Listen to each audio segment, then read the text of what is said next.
6 बजे उठ सकते हो, 7 बजे उठ सकते हो, तो 6 या 7 बजे उठ करके वोकैबुलरी करंट अफेयर को पहले निपटा दो। इंग्लिश में आपको पता है कि एसएससी की जो वोकैबुलरी है वो फिक्स है, वही 3-4 हजार वर्ड घूमते फिरते आते हैं। हम बहुत ज्यादा पढ़ के गए थे 2018 वाले पेपर में, 8,000 से ज्यादा वन लाइनर करंट अफेयर हम याद किए थे, और स्टैटिक जीके का कोई पन्ना कोई जर्रा ऐसा नहीं था जो हम छोड़े हो, सब पढ़ के गए। और मेरे जीएस में 8 नंबर आए थे 50 में। जब तुम मॉक टेस्ट भी दोगे, मॉक टेस्ट के भी 10 सवाल तुमसे ऐसा होगा जो नहीं बनेंगे, तो क्या करना है, छोड़ना है कि सीखना है? सीखना है। टेस्ट में भी मेरे 34 नहीं आते थे भाई, टेस्ट में मेरा 18-19 आ गए ना, तो उस दिन ऐसा लगता था आज समोसा पार्टी खुद को देना चाहिए। ठीक है, जिन लोगों से मैंने जीएस पढ़ा, अपने रूममेट जो मेरे थे यहाँ पे, उनके 12-12 नंबर आए थे। पेपर के बाद तो बात करना उन लोगों ने मेरे से छोड़ दिया था। असल में देखो, तुम्हारा जो सवाल है वो बड़ा जायज है। पता है क्या होता है, जब आप पहली बार कोई भी टॉपिक को पढ़ते हैं, तो पहली बार ये कोई जीएस तो है नहीं कि जहां तुमने शुरुआत की थी अकबर से और खत्म किया तुमने हुमायूं पे, या हुमायूं से शुरुआत करके तुमने सीधा औरंगजेब पे खत्म किया है, कि तुम्हें पूरा क्रोनोलॉजी समझ में आ रहा है, अच्छा क्या हो रहा है, किसके शासन में गाल में क्या हुआ क्या नहीं हुआ। समझो इस बात को, ये तुम्हारा मैथ्स है। मैथ्स को लोग, जैसे आज के समय ना बड़े इंग्लिश वाले भी चिढ़ते हैं यार मैथ्स से। ठीक है, सीपीओ में 250-250 नंबर का इंग्लिश आता है, लेकिन फिर भी उसके बाद में कि नहीं मैथ्स कम आता है, वेटेज ज्यादा क्यों है, हवाबाजी ज्यादा क्यों है, ये ज्यादा। बात कोई वेटेज की नहीं होती, बात कुछ की नहीं होती है। तो मतलब दुखती रब होता है बच्चों का। रीजनिंग ऐसा सब्जेक्ट है, देखो आपके 4 विषय हैं, आप समझिए यहाँ पे, और ये बहुत टेक्निकल है, थोड़ा केस स्टडी करोगे ना तो समझ में आएगा। मैथ हो गया, इंग्लिश हो गया, रीजनिंग है, जीएस है। अगर आप सेंट्रल गवर्नमेंट की नौकरी के लिए तैयारी कर रहे हो तो ये 4 सब्जेक्ट चाहिए। स्टेट में तैयारी कर रहे हो तो इंग्लिश छोड़ करके फिर तुम्हारा जो है बाकी तीनों विषय का अपना यूज है। अब इसमें अगर आप देखोगे यहाँ पर क्या, बहुत सही तरीके से देखना, जैसे इंग्लिश होता है, इंग्लिश में यहाँ पर क्या है, रीजनिंग हो गया और आपका जीएस हो गया। सबसे पहले शुरुआत रीजनिंग से करते हैं। आप सब यहाँ पर बैठे हुए बेहतर तरीके से जानते हैं कि रीजनिंग में 40+ स्कोर लाने के लिए मैक्स टू मैक्स 6 से 8 महीने, इससे ज्यादा का वक्त आपको नहीं लगेगा। ठीक है, रीजनिंग में साथ में इतना कोई सवाल मतलब नहीं बन सकता है हर चैप्टर में इतना पेचीदा कि वो तुम्हारे समझ के ही बाहर हो जाए। ऐसा नहीं होगा कैलेंडर में कुछ ऐसा सवाल बना दिया जाए जो बच्चा समझ ही नहीं पाएगा, प्रैक्टिकली पॉसिबल ही नहीं है। ठीक है, हर चैप्टर पे तुम नहीं बढ़ा सकते। हाँ, 2-3 चैप्टर कभी सिलोगिज्म टफ कर दिया, कभी कुछ कर दिया, कभी कुछ कर दिया, लेकिन बुरे से बुरे हालात भी रहे तो 40+ तुम स्कोर कर सकते हो। और हालांकि इसमें बुरे से बुरे हालात का कुछ नहीं चलता है, ज्यादातर बच्चे 45+, 47+, 48+ वो स्कोर करके लेके चलते हैं। तो रीजनिंग कोई ऐसी चीज नहीं है जिसको सालों साल पढ़ने की आवश्यकता है। आप एक बार पढ़े और उसके बाद में बार बार सेक्शनल मॉक टेस्ट से आपका इसमें रिवीजन हो जाता है। तो ये यहाँ पर बहुत बेस्ट होता है कि सर आपको एक बार अपना सिलेबस करना है और सिलेबस के साथ आपको सेक्शनल देना है। जीएस में कहानी यहाँ पर क्या होती है, कितना भी पढ़ लो, डिपेंड करता है क्वेश्चन के ऊपर में। ठीक है, किस्मत बढ़िया रही तो ठीक है, नहीं बढ़िया रही तो काम खत्म है। उदाहरण हम क्यों दे रहे हैं, हम बहुत ज्यादा पढ़ के गए थे 2018 वाले पेपर में, 8,000 से ज्यादा वन लाइनर करंट अफेयर हम याद किए थे, और स्टैटिक जीके का कोई पन्ना कोई जर्रा ऐसा नहीं था जो हम छोड़े हो, सब पढ़ के गए। और मेरे जीएस में 8 नंबर आए थे 50 में, सिर्फ 8 नंबर। और इतना मेहनत करने के बाद सिर्फ 8 नंबर आया 2018 के पेपर में, बता रहा हूँ। कहने में भी शर्म लग रहा था कि सिंगल डिजिट पे लटके हुए हैं। और वही 2019 में क्या हुआ कि वो जो पढ़े थे बस उतना ही पढ़े, उसको हम रिवाइज करते गए। 8,000 करंट अफेयर नहीं पढ़े, सिर्फ 2,500 करंट अफेयर पढ़ के गए।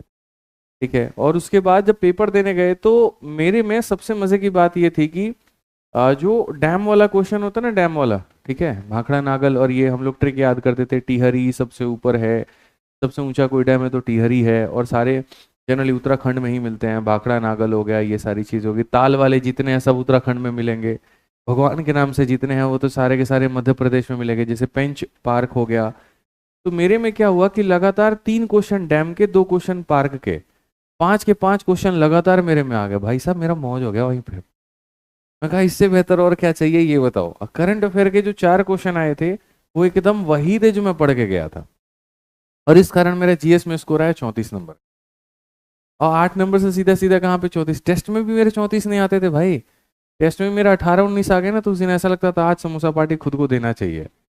अब जीएस में स्कोर इंप्रूव हो रहा है, अब मेरे 34 नंबर आ गए वहां पे।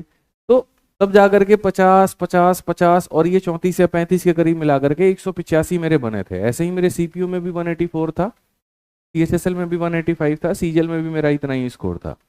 ठीक है, तो वो डिपेंड करता है जीएस में कि तुमने पहली बात पढ़ाई कितनी की है और दूसरा तुम्हारा वो दिन कैसा है।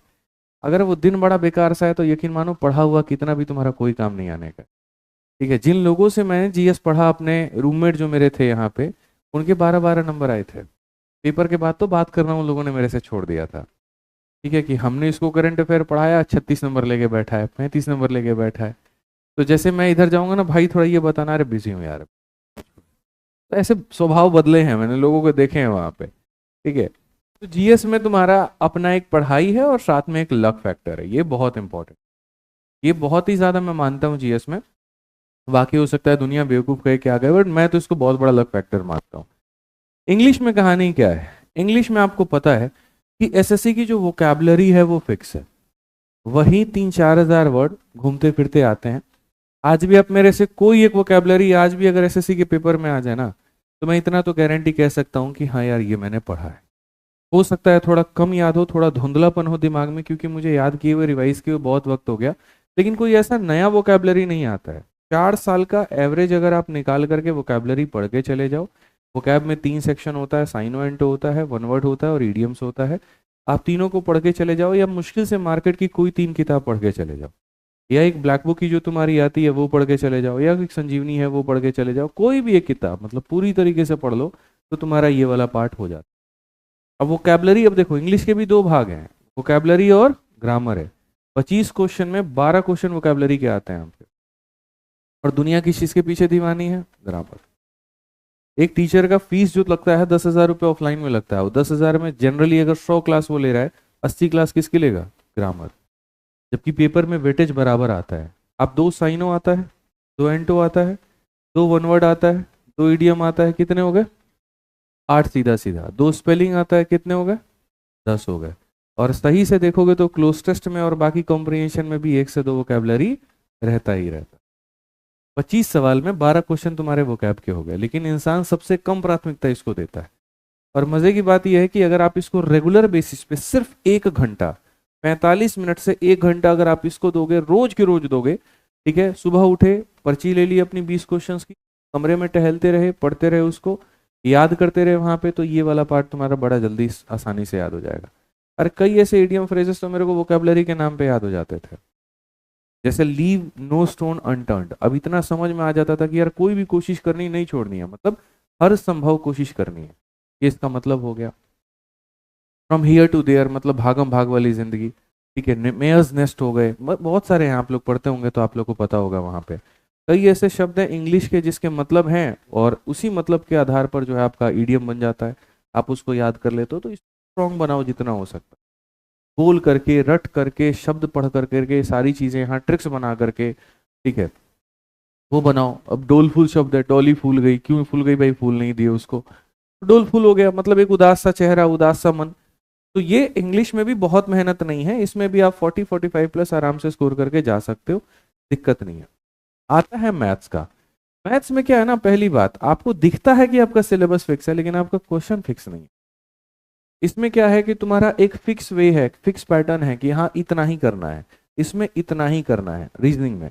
लेकिन मैथ और जीएस ऐसा कितना भी कर लो मेरे भाई, यहाँ पर आपको हर बार जब भी पढ़ने जाओगे तो नया लगेगा। जीएस में आप कितना भी याद कर लो, फिर से दोबारा उसके अंदर में जाओगे तो एक नई गहराई, नया सवाल, नई चीजें मिलेंगी। इसमें बच्चा ज्यादा मेहनत क्यों नहीं करता है? क्योंकि भाई थोड़ा बहुत लक का खेल है। इसमें कहानी क्या है, अभी मान लीजिए आपने परसेंटेज पढ़ा, ठीक है, आप मेरी शीट पढ़ रहे हो, आपका रूममेट हो सकता है किसी दूसरे टीचर से पढ़ रहा हो, एक बार उसने आपको अपनी शीट दिखाई यार, आप उसके क्वेश्चन लगाना शुरू किया, आपसे 5 क्वेश्चन उसके नहीं लगे ना, तो आपका फोकस अब तुरंत उस 5 सवाल पे आ जाएगा। यार कैसे बनेगा बता दे एक बार। मैं गारंटी कहता हूँ यहाँ पे, हो सकता था जीएस के भी 5 सवाल आपसे नहीं बने हो, आप उसके पीछे नहीं भागोगे, आप इसके पीछे तुरंत भाग जाओगे कि यार ऐसे कैसे पॉसिबल है कि हमने यहाँ पर परसेंटेज पढ़ा और ये 5 सवाल नहीं बने। फिर आप उसके तरीके जानना शुरू करते हो। कभी मॉक टेस्ट में बढ़िया सवाल आ गया है, कोई क्वेश्चन ऐसा जो ग्रुप में काफी ज्यादा डिस्कस हो रहा है आपके सामने, आप ईगो पे ले लेते हैं बड़ा जल्दी, ऐसे कैसे नहीं बना। और वो चीज आपकी रुचि बढ़ाते जाती है, बढ़ाते जाती है, बढ़ाते जाती है। इसीलिए अक्सर मैथ्स के वीडियोस पर ही व्यूज ज्यादा होते हैं। नया तरीका हमेशा, इसमें नया करने के भी ऑप्शंस बहुत होते हैं। परसेंटेज को ही पढ़ाने के 20 तरीके हैं, और 20 लोग हैं तो अपने अपने तरीके से पढ़ा रहे हैं, और हर किसी से यकीन मानिए आप कुछ ना कुछ सीख रहे हैं। मैं पढ़ाऊंगा, मेरे से आप कुछ अलग सीखेंगे, किसी और की वीडियो होगी आप उससे कुछ अलग सीखेंगे, कोई टेस्ट सीरीज मिलेगा आपको उससे आपको अलग सीखने को मिलेगा, और सीखने के इसका कोई अंत नहीं है। तो इसमें भी मेरा सजेशन होता है कि इसको भी एक सैचुरेशन पॉइंट पे लेकर के आओ, इसके पीछे भी इतना मत भाग जाओ कि बाकी चीजें तुम्हारी छूट जाए। ये इंटरेस्ट है और ये थोड़ा गहरा घातक भी है, मैं आपको बता रहा हूँ। मैथ्स का टीचर होकर के मैथ्स में खुद बोलूंगा थोड़ा कम रखो, ठीक है। कारण मैं बताता हूँ, क्योंकि मैं नहीं चाहता कि आप में से बैठा कोई भी व्यक्ति यहाँ मैथ्स की टीचिंग वाले राह पे चले। मैं चाहता हूँ आप सिलेक्शन की राह पे या तो आप सिलेक्शन की राह पे चले, सिलेक्शन ले लें, फिर आपको जिस सब्जेक्ट का विषय का टीचर बनना है आप उस सब्जेक्ट का बनिए। क्योंकि आपको पता भी नहीं, जाने अनजाने में आपके दिन के 8 घंटे से 9 घंटे के शेड्यूल में आप 4 घंटे से ज्यादा वक्त कब मैथ्स को देते हैं आपको पता भी नहीं, और आप 40 मिनट से भी कम वक्त आप जीएस को देते हैं आपको ये तक नहीं। बैठ करके कभी आप उसके ऊपर एनालिसिस नहीं करेंगे, जबकि आपको ये सोचने की आवश्यकता है कि मेरा जो सिलेक्शन है वो चारों के चारों विषय के ऊपर में। अगर हम सीपीयू में ही देख ले उदाहरण के तौर पे, तो कितने कितने सवाल है, 50 50 50 50। आप मेंस में देख लो ना, प्री पे तो मेरिट बनती है, मेंस में देखो मैथ के कितने क्वेश्चन, 30 सवाल, इंग्लिश के कितने क्वेश्चन, कितने आते हैं, 45 आते हैं, रीजनिंग के 30 हो गए, और इसके कितने हो गए बताओ। तुम लोग को मेंस का क्वेश्चन भी नहीं पता है कितना आता है, ठीक है। तो यहां पर तुम्हारे कितने हो गए, 70 ये हो गए, और 100 130, 130 इंटू 3 390 नंबर का तुम्हारा पेपर। अब सोचो यहाँ पर कि मेंस में तुम्हारा यहाँ पर ये वेटेज है, इस तरीके से सीजीएल मेंस की अगर मैं बात करूँ तो ये वेटेज है, और सारा कट ऑफ सारी चीजें तुम्हारी इसी के ऊपर में बननी है। अब जो टैक्टिकली चलेगा तो वो इस बात को बेहतर समझेगा कि यार मेरे को पढ़ने तो सारे हैं, एक विषय के ऊपर में अगर मैं बहुत ज्यादा समय भी दे दूं तो सवाल का मतलब 90 नंबर लेके आ जाएंगे, लेकिन मेरे सिलेक्शन तो यहाँ पर बाकी तीनों विषय के ऊपर में भी होना है। तो जब भी अपना रूटीन बनाओ, जब भी अपना शेड्यूल बनाओ सुबह उठने में लेकर के शाम तक, तो पहले कोशिश करो कि मॉर्निंग आवर में उन चीज़ों को रखो जो याद करने वाली चीज़ है। जैसे 9 बजे से क्लास है तो 9 बजे मत उठो, 6 बजे उठ सकते हो, 7 बजे उठ सकते हो, तो 6 या 7 बजे उठ करके वोकैबलरी करंट अफेयर को पहले निपटा दो। मैथ की क्लास यहाँ से ले ली, जाने के बाद में अपना थोड़ा सा जो है वो इंग्लिश का अपना ग्रामर का रख लिया, दोपहर के समय में रीजनिंग और ग्रामर रख लिया, शाम के समय में जो है अपना मैथ्स रख लिया। ये चीजें अपनाओ, और एक सब्जेक्ट के पीछे इतना दीवानापन जरूरी नहीं है। दूसरी बात कि हम इतना पढ़ लेते हैं, जो पर्ची का सवाल था, हमें पता नहीं चलता कहाँ पर क्या लगाना है, कैसे लगाना है। ये बीमारी तुम्हारे अंदर तब आती है जब खाली तुम शीट के आधार पर रहते हो। अगर इस शीट शीट शीट से थोड़ा सा ऊपर उठ करके पीवाईक्यू के क्वेश्चंस लगाने शुरू कर दो, जो एसएससी मैथ की मैंने आपको बुक दी है वहां पर अगर उसके सारे क्वेश्चंस लगा दो, यकीन मानो किसी भी टीचर का या कोई भी एग्जाम का कोई भी क्वेश्चन तुम बनाना सीख जाओगे। और बुक लगाने में भी ऐसा होगा कि 5 से 10 सवाल तुमसे नहीं लगेंगे, इसीलिए मैंने डाउट टीचर रखा हुआ है। क्यों नहीं लगेगा भाई, जाहिर सी बात है कि बुक के अंदर की 100 बुक कह रहा है जो आपकी क्लासरूम शीट है उसके अंदर की 100 चीजें ऐसी हैं जो बुक में दी गई हैं वो बन जाएंगी। किताब में 5 चीजें ऐसी हैं जो मेरे भाई यहाँ शीट में नहीं दी गई थी, इसीलिए किताब मैंने कहा था लगाने को कि तुम उससे वहां पर कुछ सीख पाओ।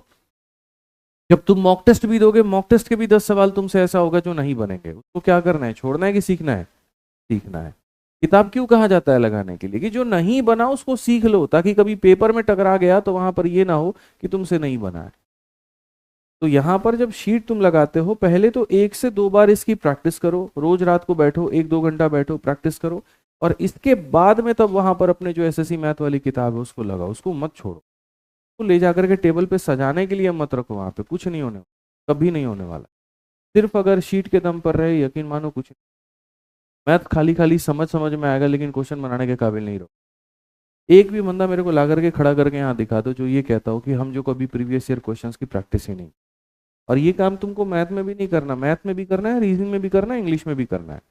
नहीं तो इंग्लिश में प्रैक्टिस नहीं होने का नतीजा ये होता है, नाउन पढ़ते हो तो नाउन का क्वेश्चन लग जाएगा, आर्टिकल पढ़ोगे तो आर्टिकल का क्वेश्चन लग जाएगा, अब मिक्स क्वेश्चन देंगे तो लगेगा ही नहीं। तो समझ ही नहीं आएगा यार कहाँ पे है, खोज ही नहीं पाओगे, और गलतियां तुमसे बतेरे होंगे। लेकिन जो प्रैक्टिस होती है ना वो तुम्हें इस तरीके से एकदम रिफाइंड कर देती है कि पकड़ में आ जाता है। 400-500 एरर एक बार लगा करके साथ में तो फिर देखो वहां तुम्हें एरर दिखने कैसे लगते हैं। ये थोड़ा सा ध्यान दो, अभी तुम लोग खाली नोट्स नोट्स नोट्स के चक्कर में हो कि नोट्स मेरे बन जाएं, चीज़ें मेरी बन जाएं, समझ में आ जाए। अभी तुम्हारा पहला फेज है तैयारी का। अभी अभी आप लोग का जो 8 से 10 महीना चलेगा अभी खाली यही चलेगा कि हाँ आ रहे हैं, क्लास को ले रहे हैं, लिख रहे हैं, नोट्स बना रहे हैं। लेकिन इसमें बाजी वो मार जाएगा जो पढ़ भी रहा है क्लास में और घर पे जा करके पीवाईक्यू से प्रैक्टिस भी कर रहा है, उसका बहुत बेनिफिट, वो बहुत आगे बढ़े। साथ के साथ वो कोई भी पेपर भरता जाएगा ना, तो जो टॉपिक्स कंप्लीट कर चुका है उसके क्वेश्चंस वो उस पेपर में बना के आएगा। जैसे मैं तैयारी के दौरान मैंने आईबी का पेपर भरा था और उस समय सिर्फ 2 चैप्टर मैंने पढ़े थे, टीएसडी पढ़ा था, प्रॉफिट लॉस पढ़ा था। यकीन मानो आईबी का एक भी क्वेश्चन ऐसा नहीं था जो मैं छोड़ के आया। 2017 की 18 की बात थी आई थिंक उस समय। आईबी का सारा क्वेश्चन हम टीएसडी और प्रॉफिट लॉस का लगा के आए, जबकि सिर्फ 2 ही पढ़े थे। तो ये मेरा अंदर था कि भाई जब पढ़ रहा हूँ जो सब्जेक्ट ना, ये जो चैप्टर मैंने पढ़ दिए यहाँ के क्वेश्चंस तो नहीं छोड़ूंगा, चाहे बाकियों के कुछ भी हो। ये अपने अंदर डेवलप करो। आप अभी नोट्स बनाओगे, स्टेज नंबर 1 सोचोगे अभी तो खाली कोचिंग जाते हैं, खाली नोट्स बनाएंगे, फिर लाइब्रेरी ज्वाइन करके सेल्फ स्टडी करेंगे, ये ऐसे नहीं चलता है काम। इस थॉट वाले कभी ना इस पार रहते हैं ना उस पार रहते हैं, बीच में लटके रहते हैं। ध्यान दीजिए इस बात को, आप लोग पढ़ रहे हैं तो साथ के साथ रिवीजन पे फोकस करिए।